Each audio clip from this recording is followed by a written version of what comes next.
رسول کریم علیہ السلام نے پناہ مانگی۔ حضور فرمانے لگے اے اللہ مجھے کنجوسی سے، بخیلی سے پناہ عطا فرما، کہ اے اللہ مجھے ارذل العمر ہونے سے پناہ میں رکھ، جب عمر اتنی زیادہ ہو جائے کہ وجود کے حصے کام کرنا چھوڑ جائیں، اس سے پناہ مانگی۔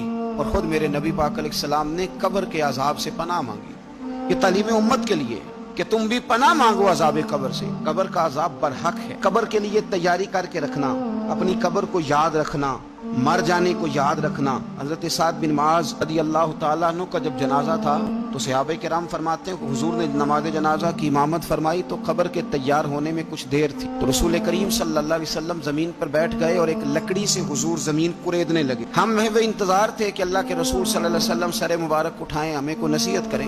حضور نے سر اقدس اٹھایا تو حضور کی آنکھوں میں آنسو تھے، اور رو کے حضور فرمانے لگے، رو کے اس قبر کے عذاب سے رب کی پناہ مانگو اور اس کے لیے تیاری کر لو، یہ بڑا سخت دن ہے۔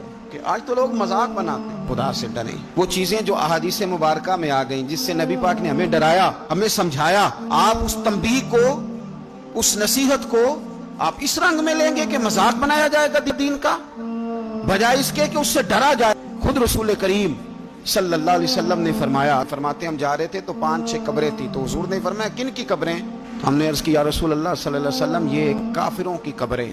تو اللہ کے رسول صلی اللہ علیہ وسلم فرمانے لگے اگر مجھے ڈرنا نہ ہوتا کہ تم اپنے لوگوں کو، مرنے والوں کو قبروں میں دفن کرنا چھوڑ دو گے تو میں سناتا کہ قبر کے اندر کس طرح عذاب ہوتا ہے۔ پھر حضور نے صحابہ سے فرمایا چلو بھائی دوزخ کے عذاب سے اللہ کی پناہ مانگو۔ ہم دوزخ کے عذاب سے اللہ کی پناہ مانگتے ہیں۔ پھر نبی پاک صلی اللہ تعالی علیہ وسلم نے ارشاد فرمایا تم سب کہو کہ ہم قبر کے عذاب سے اللہ کی پناہ مانگتے ہیں۔ تو صحابہ نے کہا ہم قبر کے عذاب سے اللہ کی پناہ مانگتے ہیں۔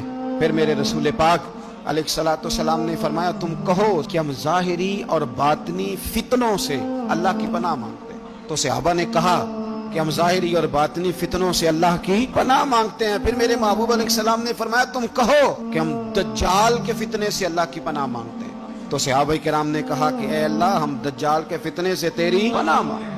نبی پاک علیہ السلام نے یہ الفاظ کہہ کے، یہ بات بتلا کے ہمیں سمجھا دیا، ہمیں قائل فرمایا محبوب نے۔ یاد رکھنا، اس بات کو اچھی طرح سمجھ لینا کہ اگر مجھے ڈرنا ہوتا کہ تم اپنے مردوں کو دفن کرنا چھوڑ دو گے تو تمہیں بتلا دیتا کہ قبر میں کتنا سخت عذاب ہوتا ہے۔ اپنے معاملات پر غور کریں۔